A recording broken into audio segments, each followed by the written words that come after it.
नमस्कार, आप देख रहे हैं आज तक। आपके साथ मैं हूं अंजना ओम कश्यप। 5 बार के सांसद, 4 बार के मुख्यमंत्री मध्य प्रदेश के, और अब चुनावी मैदान में लोकसभा में विदिशा की सीट से शिवराज सिंह चौहान जी आज तक के न्यूज रूम में पहुंचे। बहुत बहुत स्वागत है सर। धन्यवाद आपको। आंधी नहीं तूफान है, शिवराज सिंह चौहान है, इस नारे के साथ आपका पूरा कैंपेन चल रहा है। किसके लिए तूफान लाने वाले हैं आप इस बार? ये नारा सबसे पहले लगाया गया था 1988 में, 1988।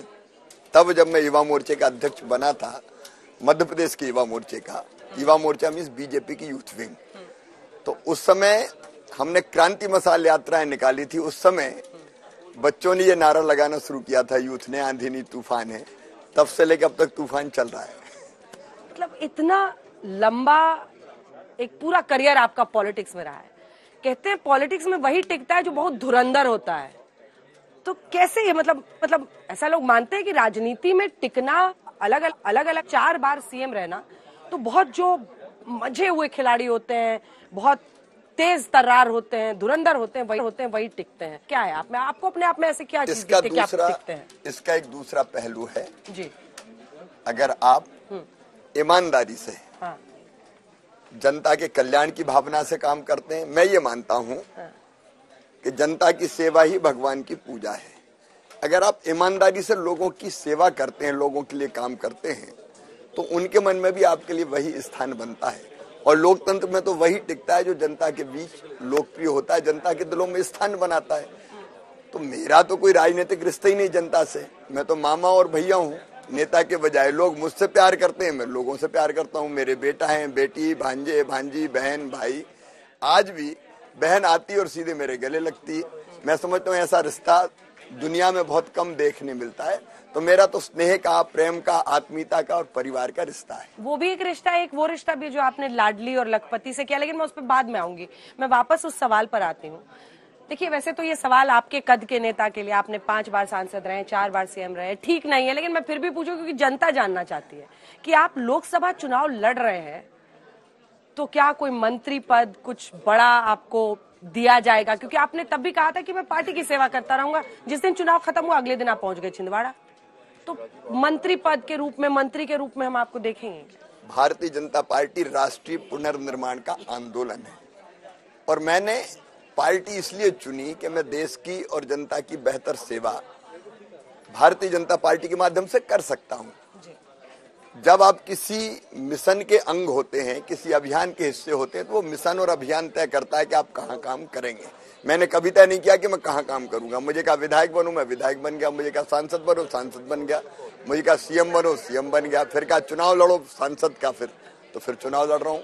पार्टी जो काम लेना मुझसे उचित समझेगी वही करूंगा, क्योंकि मेरे लिए पार्टी के माध्यम से काम करना ही देश की सेवा है और जनता की सेवा है, और उसी में मेरे मानव जीवन की सार्थकता भी है। नया सीएम कैसा काम कर रहे हैं? बहुत अच्छा। आप मॉनिटर करते हैं कि नहीं, या आपको लगता है कि नहीं ये वाला काम मैं ठीक कर रहा था, ये ठीक नहीं कर रहा है? ये अभी जो सीएम है उनके काम का मॉनिटर करते हैं? आत्म केंद्रित व्यक्ति ही ऐसा सोचता है कि मैं ही अच्छा कर रहा था। जब आपका दृष्टिकोण व्यापक होता है तो आपने जो किया उससे बेहतर आपका साथी करे आपके बाद आने वाला, तो आप बेहतर इंसान हैं, नहीं तो आप बेहतर हैं ही नहीं। मैं ये मानता हूं कि मेरे बाद मोहन जी आज सरकार में आए हैं, वो मुझसे बेहतर काम कर रहे हैं। जहां वो सहयोग मांगते हैं मैं सहयोग देता हूं, जहां सलाह मांगते हैं मैं सलाह देता हूं। हम लोग मिलते हैं, बातचीत करते हैं, क्योंकि दिमाग में यह है कि मध्य प्रदेश की प्रगति और विकास ना रुके, जनता का कल्याण ना रुके। अब आते हैं सर छिंदवाड़ा पर, जहां आप अगले दिन चले गए थे ना प्रचार के लिए, तो बीच में खबर आई कि कमलनाथ अपने बेटे नकुलनाथ के साथ बीजेपी में आ रहे हैं। इसके पीछे आपका हाथ था? हाथ तो मेरा नहीं था, कमल था। सच्चाई भी क्या है ये मुझे पता नहीं, लेकिन इतनी बात पक्की है कि इस घटना ने कमलनाथ जी की विश्वसनीयता पर गंभीर प्रश्न चिन्ह लगा दिए, और उनके अपने ये सोचने लगे कि जब ये खुद जा रहे हैं तो हम क्यों मरे। कांग्रेस का छिंदवाड़ा में सत्यानाश इसी घटना ने कर दिया। उनकी विश्वसनीयता समाप्त हो गई, और अब छिंदवाड़ा में भी वो चुनाव, नकुलनाथ जी चुनाव हार गए। हुआ क्या था सर, आपको तो पता है, कुछ बताइए। ऐसा था कि वो आना चाह रहे थे, मैंने तो असमंजस में थे, जैसे वो कह रहे बात थे की थी, जैसे कमलनाथ जी कह रहे थे कि मीडिया वाली कह रहे हैं, मैंने तो नहीं कहा। हाँ। वैसे मैंने भी मीडिया से ही सुना। आपको फोन नहीं आया था, आपने बात नहीं की? नहीं।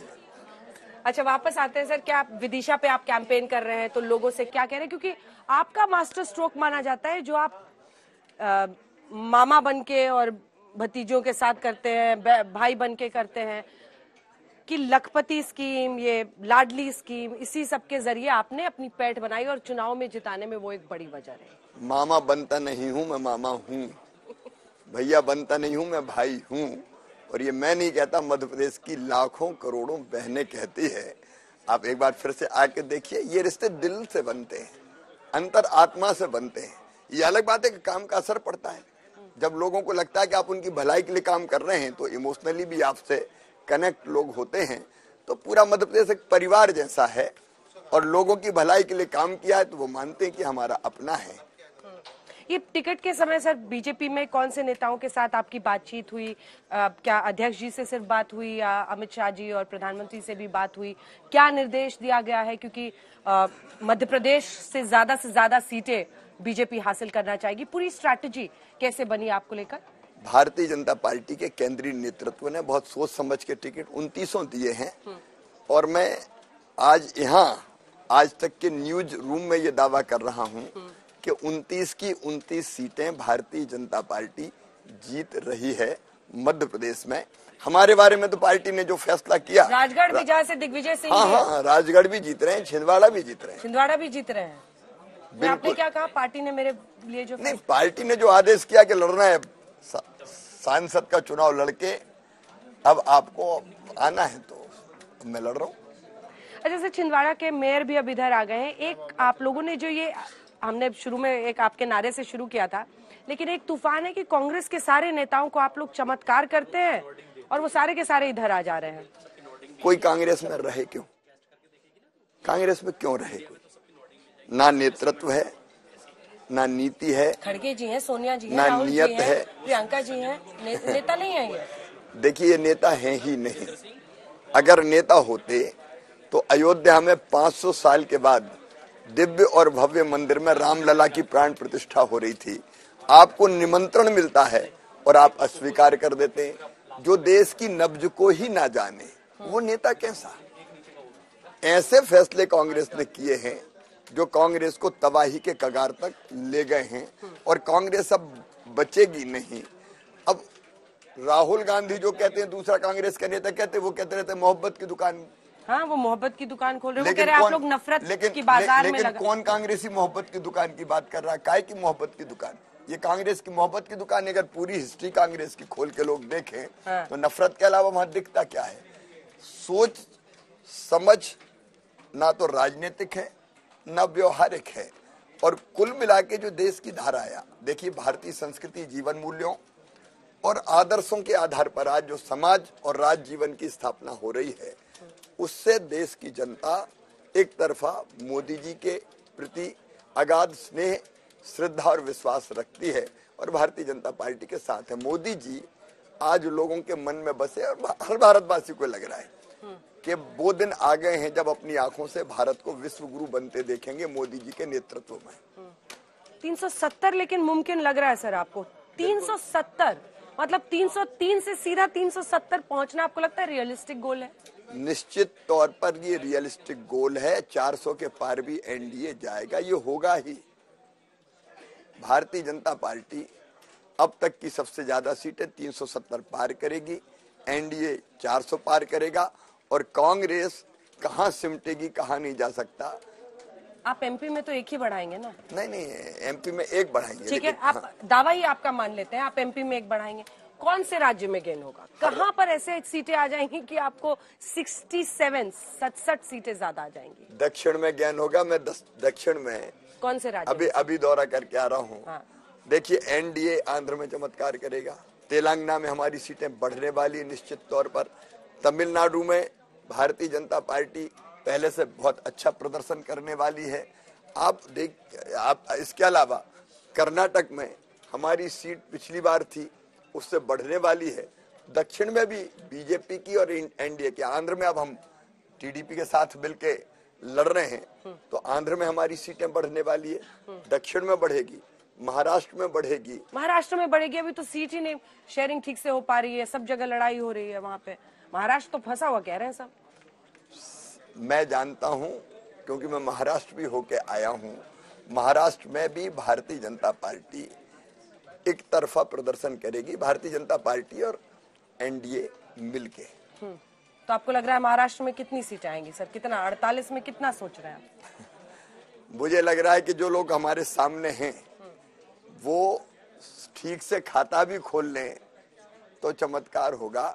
जो हालत उनकी है, अब आप उद्धव कभी कांग्रेस को क्या कह रहे हैं, कांग्रेस उनको क्या कह रही है, उनके गठबंधन की हालत तो देखिए।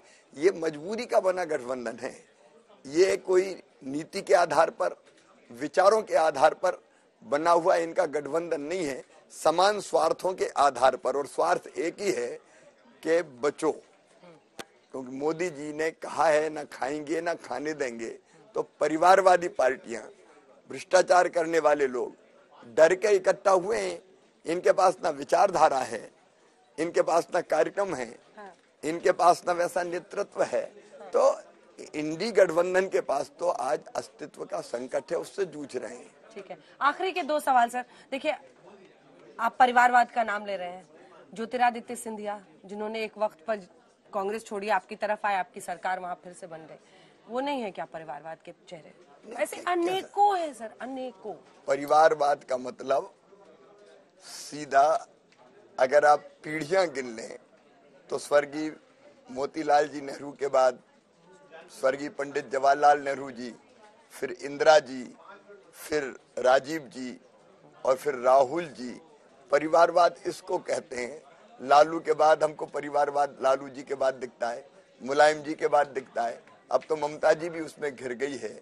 अगर कोई व्यक्ति अपने कार्यों के आधार पर और लोकप्रियता के आधार पर कहीं स्थान बनाता है तो ये वंशवादी परंपरा नहीं है, वो किसी वंश के सदस्य हैं, इसलिए भारतीय जनता पार्टी ने उनको सांसद का टिकट दे दिया, मंत्री बना दिया, ऐसा नहीं है।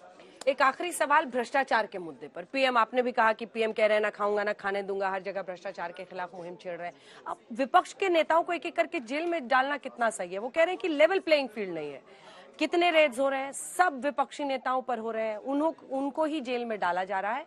बीजेपी एजेंसियों का इस्तेमाल करके विपक्षी नेताओं को चुनाव के पहले जेल में डाल रही है। ये संदेश वो जनता को दे रही है। जांच एजेंसियां अपना काम करती है, कानून अपना काम करता है। तथ्यों के आधार पर जो कुछ भी हो रहा है उससे बीजेपी का कोई लेना देना नहीं है।